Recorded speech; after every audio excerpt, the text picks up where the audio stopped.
एउटा कुरा कल्पना गरौँ है त। एउटा यस्तो स्थानीय मेयर अँ, जसलाई संसारकै सबैभन्दा ठूला र प्रभावशाली मिडिया नेटवर्कहरू मतलब बीबीसी अनि सीएनएन जस्ता च्यानलहरूले अन्तर्वार्ताको लागि गुहार्छन्। जुन एउटा सामान्य राजनीतिज्ञको लागि त सपना नै हो नि त। हो त नि। तर ती मेयरले मलाई कुनै पपुलारिटी चाहिएको छैन, खै मेरो कामले आफै बोल्नेछ भनेर सिधै ढोका बन्द गरिदिन्छन्। एकदमै अचम्मको कुरा। हो, आजको हाम्रो यो गहिरो विश्लेषणमा हामी नेपालको समसामयिक राजनैतिक परिदृश्य र खास गरी काठमाडौँका मेयर बालेन शाहको वरिपरि केन्द्रित रहेर उपलब्ध स्रोत सामग्रीहरूको चिरफार गर्दैछौँ। हाम्रो मुख्य उद्देश्य भनेको नि एउटा र्यापर जसको कुनै राजनैतिक पृष्ठभूमि नै थिएन, उनी कसरी यो स्तरको राष्ट्रिय र अन्तर्राष्ट्रिय ध्यान खिच्न सफल भए भन्ने बुझ्नु हो नि। आन्तरिक सुधारका कदमहरूदेखि लिएर भारत र चीन जस्ता छिमेकीहरूसँगको कूटनीतिक सन्तुलनसम्म हेर्दा के यो रातारात भएको चमत्कार हो कि एउटा स्वाभाविक राजनीतिक परिवर्तनको सङ्केत हो त? यो साँच्चै नै एउटा एकदमै चाखलाग्दो विषय हो, किनभने स्रोत सामग्रीहरूलाई अलिक गहिरिएर हेर्ने हो भने नि यहाँ कुनै पनि जादुको छडी घुमाइएको देखिँदैन क्या। नेपालको परम्परागत राजनीतिमा त एउटा स्थापित प्रणाली छ नि त। दशकौं सङ्घर्ष गर्ने, पार्टीको झोला बोक्ने, एकदम विभिन्न सम्झौताहरू गर्ने हो, अनि बल्ल तल्ल नेतृत्वको अवसर पाउने। तर यो उदायले त्यो सम्पूर्ण संरचनालाई नै भत्काइदिएको स्रोतले देखाउँछ। भत्काइदियो। जब उहाँले उम्मेदवारी दिनुभयो, उहाँ नितान्त एक्लै हुनुहुन्थ्यो, जसलाई स्रोतले ठ्याक्कै भन्नुपर्दा वान म्यान शो भनेर व्याख्या गरेको छ। उहाँसँग कुनै पार्टीको बलियो संयन्त्र थिएन। त्यही भएर त पुराना अनि दिग्गज राजनीतिज्ञहरूले सुरुमा खुलेरै मजाक उडाएका थिए नि त, होइन र? हो नि। लामो समयदेखि राजनीतिमा जरा गाडेर बसेकाहरूलाई के लागेको थियो भने पार्टीको टिकट र ठूलो सङ्गठन बिना एउटा युवाले चुनाव जित्नु असम्भव नै छ। तर उहाँले जित्नुभयो। उहाँले मेरिट मतलब आफ्नो योग्यता र स्पष्ट एजेन्डाको आधारमा जित हासिल गर्नुभयो। अब यहाँनिर बुझ्नुपर्ने कुरा के छ भने चुनाव जित्नु एउटा कुरा हो, तर त्यसलाई एउटा स्वाभाविक उदयको रूपमा कसरी स्थापित गर्ने? स्रोतले यसको श्रेय चाहिँ सामाजिक सञ्जालको शक्तिलाई दिएको छ है। एकदम सही। तर मैले हेर्दाखेरि उहाँले सामाजिक सञ्जाललाई एउटा सूचना दिने बोर्ड मात्र नभएर एउटा क्रान्तिकारी औजारकै रूपमा स्वाभाविक ढङ्गले प्रयोग गर्नुभयो। हो, यहाँनिर हामीले त्यो संयन्त्र मतलब मेकानिजम बुझ्न जरुरी छ। परम्परागत राजनीतिमा नेता र जनताको बीचमा सञ्चार माध्यम वा पार्टीका कार्यकर्ताहरूको एउटा तह हुन्छ नि त, बिचौलिया जस्तै हो, जसले सन्देशलाई फिल्टर गर्ने वा बङ्ग्याउने काम पनि गर्न सक्छ। तर बालेनले सामाजिक सञ्जाललाई त्यो बीचको तह हटाउन प्रयोग गरेको देखिन्छ। सिधै जनतासँग। एकदम। उहाँले सिधै युवा पुस्ताको हातमा रहेको मोबाइल फोन मार्फत संवाद गर्नुभयो। यो डिजिटल युगमा हुर्किएको पुस्तासँग जोडिने सबैभन्दा स्वाभाविक तरिका नै यही थियो। यो कुरा सुन्दा मलाई स्रोत सामग्रीमा उल्लेख गरिएको एउटा निकै रोचक विरोधाभास याद आयो। के कुरा? एकातिर उहाँ इन्टरनेटलाई आफ्नो सबैभन्दा ठूलो शक्ति बनाउँदै हुनुहुन्थ्यो, अनि अर्कोतिर अघिल्लो सरकारको नेतृत्व गरिरहेका पूर्व प्रधानमन्त्री केपी शर्मा ओलीले करिब 15-20 वटा सामाजिक सञ्जालका एपहरू नै बन्द गराउने प्रयास गर्नुभएको थियो। त्यो त एकदमै ठूलो वैचारिक टक्राउ हो नि। अचम्मको कुरा भएन र? एउटा पुस्ताले जसरी भए पनि इन्टरनेटको प्लग थुतेर आवाज दबाउन खोज्दैछ, अनि अर्को पुस्ता त्यही इन्टरनेटको छालमाथि तैरिएर अगाडि बढ्दैछ। एकदम।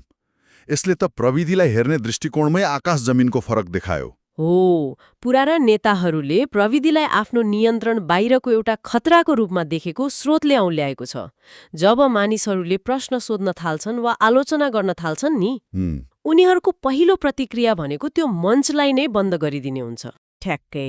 तर त्यसको परिणाम के भयो त? स्रोतका अनुसार युवाहरू झन आक्रोशित भएर सडकमा उत्रिए, ठूलो विरोध भयो। आन्दोलनै भयो नि।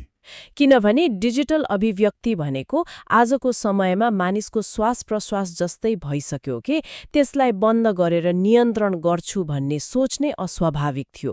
तर बालेनले त्यही प्रविधिलाई स्वाभाविक हतियार बनाउनु भयो। भनेपछि पुरानो पुस्ताले नदीको बहावलाई हातले छेक्न खोज्यो, तर नयाँ पुस्ताले त्यही नदीमा जलविद्युत आयोजना बनाएर ऊर्जा निकाल्यो। एकदमै राम्रो तुलना। तर अब हेर्नुहोस् है, चुनाव जित्नु र कुर्सीमा बस्नु एउटा पक्ष भयो, कुर्सीमा बसेपछि काम गर्न कति सहज छ भन्ने कुरा मुख्य हुन् त। हो।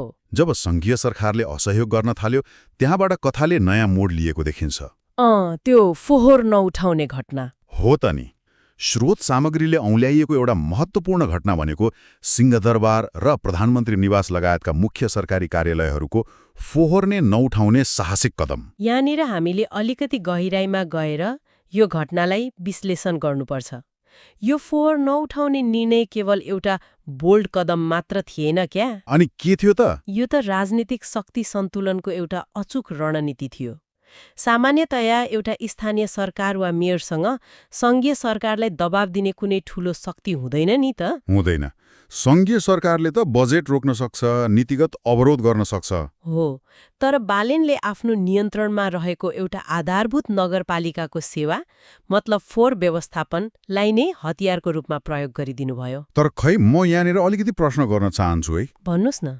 सिंहदरबारको फोहोर नउठाउँदा त्यसले प्रत्यक्ष रूपमा सत्ताको केन्द्रलाई त चुनौती दियो, तर के यस्तो कार्यले समग्र काठमाडौँको सरसफाई र आम नागरिकलाई पनि असर गर्दैन र? आफ्नो माग पूरा गराउन आधारभूत सेवा नै ठप्प पार्नुलाई कसरी एउटा जिम्मेवार कदम मान्न सकिन्छ त?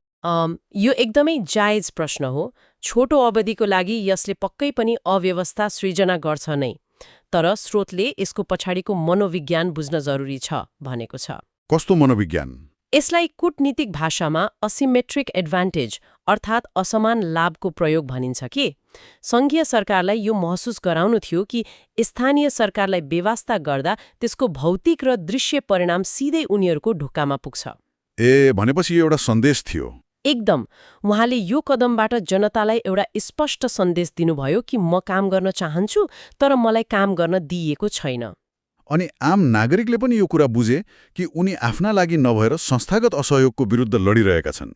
हो, त्यही कारणले गर्दा यो कदमले उहाँलाई अलोकप्रिय बनाउनुको साटो जनताको नजरमा झन सम्मानित बनायो। मैले बुझेँ। यो भनेको त मध्ययुगीन युद्धहरूमा किल्लालाई चारैतिरबाट घेरेर रसद पानी बन्द गरे जस्तै रहेछ नि त।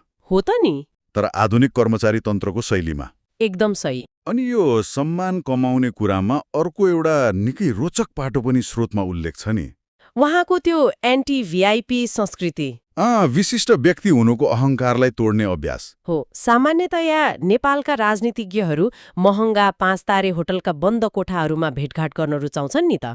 तर उहाँले सडकका सामान्य चिया पसलहरूमा, ढाबाहरूमा गएर सर्वसाधारणसँग चिया पिउने र प्रत्यक्ष कुराकानी गर्ने अभ्यास सुरु गर्नुभयो। हो, र यो एन्टी भिआइपी अभ्यास सर्वसाधारणसँगको भेटघाटमा मात्र सीमित छैन नि। अरू केमा छ त? स्रोतले उल्लेख गरेको सबैभन्दा शक्तिशाली उदाहरण भनेको त विदेशी कूटनीतिज्ञहरूसँगको भेटघाट शैली हो। उहाँले 15-17 जना विदेशी राजदूतहरूलाई एउटै कोठामा सँगै राखेर भेट्नुभयो। मलाई त यही कुराले सबैभन्दा बढी आश्चर्यमा पारेको छ। किन नि? अन्तर्राष्ट्रिय कूटनीतिमा त प्रोटोकल अर्थात् शिष्टाचारको निकै ठूलो महत्त्व हुन्छ नि त, होइन र? सामान्यतया राजदूतहरूले त छुट्टा-छुट्टै र एकान्तमा भेट्ने अपेक्षा राख्छन् नि। राख्छन्। अनि यसरी सबैलाई एउटै कोठामा राख्दा त्यसले कूटनीतिक मर्यादालाई उल्लङ्घन गरेको मानिदैन र? किन ती राजदूतहरू यसरी भेट्न तयार भए त? यसको पछाडिको कूटनीतिक शक्ति सन्तुलन बुझ्नु महत्त्वपूर्ण छ। जब कुनै राजदूतले एकान्तमा भेट्छ नि, त्यहाँ सफ्ट पावर अर्थात् सफ्ट कूटनीतिक दबाव सिर्जना गर्ने प्रशस्त अवसर हुन्छ के। तर जब तपाईँ सबैलाई एउटै कोठामा राख्नुहुन्छ, तपाईँले त्यो शक्ति सन्तुलनलाई आफूतिर तान्नुहुन्छ।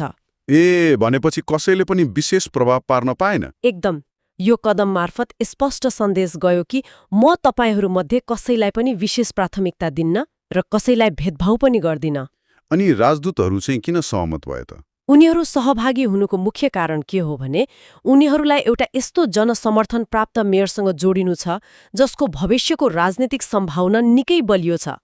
उनीहरू बेवास्ता गर्ने जोखिम मोल्न चाहँदैनन्। भनेपछि यो त मास्टर स्ट्रोक नै भयो। विदेशी प्रतिनिधिहरूलाई आफ्नै शर्तमा खेल्न बाध्य बनाइदिनु भयो। हो नि। तर आन्तरिक राजनीतिमा फर्कने हो भने स्रोतले अर्को एउटा निकै कठोर कदमको चर्चा पनि गरेको छ नि। त्यो क्याबिनेट सदस्यको बर्खास्तगीको कुरा हो। आफ्नो 16-17 जनाको क्याबिनेटमा रहेका एक सदस्यले आफ्नी श्रीमतीको जागिरको म्याद अवैध रूपमा थपेको थाहा पाएपछि तत्कालै बर्खास्त गरिदिएको घटना हो। खै म यहाँनिर अलिकति जोखिम देख्छु है। कस्तो जोखिम? अरूको गल्ती औँल्याउनु एउटा कुरा हो नि, तर आफ्नै मान्छे आफ्नै कोर टिमलाई यसरी निर्मम भएर निकाल्दा त आफ्नै समूहभित्र शत्रु कमाउने र एक्लिने डर हुँदैन र? राजनीतिमा त वफादारीको ठूलो मूल्य हुन्छ भनिन्छ। परम्परागत राजनीतिमा तपाईँले भनेको कुरा 100% सही हो। त्यहाँ वफादारी भनेको व्यक्तिप्रतिको वफादारी हो। अनि गल्तीलाई ढाकछोप गर्नु नै त्यो वफादारीको प्रमाण मानिन्छ। तर उहाँले निर्माण गर्न खोजेको भाष्य फरक छ के? कस्तो भाष्य? यदि उहाँले अरूलाई औँला ठेडाउनुहुन्छ र आफ्ना मान्छेलाई चाहिँ छुट दिनुहुन्छ भने त त्यो कमाएको सम्मानित छवि त क्षणभरमै चकनाचुर हुन्छ नि। त्यो त हो। त्यसैले उहाँले आफ्नो कोर टिमको एकजना सदस्यलाई गुमाउने जोखिम मोल्नुभयो, तर त्यसको बदलामा आम जनताको नजरमा आफ्नो निष्पक्षतालाई प्रमाणित गर्नुभयो। भनेपछि यो निर्ममताले उहाँलाई सिस्टम वा प्रणालीप्रति वफादार रहेको देखायो, व्यक्तिप्रति होइन। एकदमै सही कुरा। यो कुराले गर्दा नै उहाँ स्वाभाविक हो भन्ने कुरामा अब शङ्का रहेन। तर अब यो आन्तरिक व्यवस्थापनलाई छोडेर अलि फराकिलो दायरामा हेरौँ न। स्रोत सामग्रीले भू राजनीतिक सन्तुलनको प्रयासलाई पनि निकै चासोका साथ उठाएको छ। हो, विशेष गरी सम्भावित भारत भ्रमणको चर्चा छ नि त। भारतीय सरकारबाट प्राप्त पहिलो औपचारिक निमन्त्रणाको कुरा। यहाँनिर स्रोतमा एउटा निकै रमाइलो र व्यङ्ग्यात्मक वाक्य प्रयोग भएको छ। कुन वाक्य? भारत जाँदा चिया पिउँदा होस पुर्याउनुपर्छ भन्ने कुरा। सुन्दा सामान्य लागे पनि यसको अर्थ पक्कै पनि गहिरो होला। पक्कै पनि। चिया पिउँदा होस पुर्याउने भन्ने भनाइले नि कूटनीतिक भेटघाटमा हुने अदृश्य दबाव र सम्झौताहरूलाई इङ्गित गर्छ के? अदृश्य दबाव? हो, भारत र नेपालको सम्बन्ध निकै जटिल छ नि त। भारत एउटा विशाल शक्ति हो र उसले आफ्नो प्रभाव कायम राख्न विभिन्न तहमा माइक्रो म्यानेजमेन्ट अर्थात् सूक्ष्म व्यवस्थापन गर्ने प्रयास गरिरहेको हुन्छ भन्ने बुझाइ छ। त्यही भएर यो भ्रमण एउटा ठूलो अग्नि परीक्षा हो नि।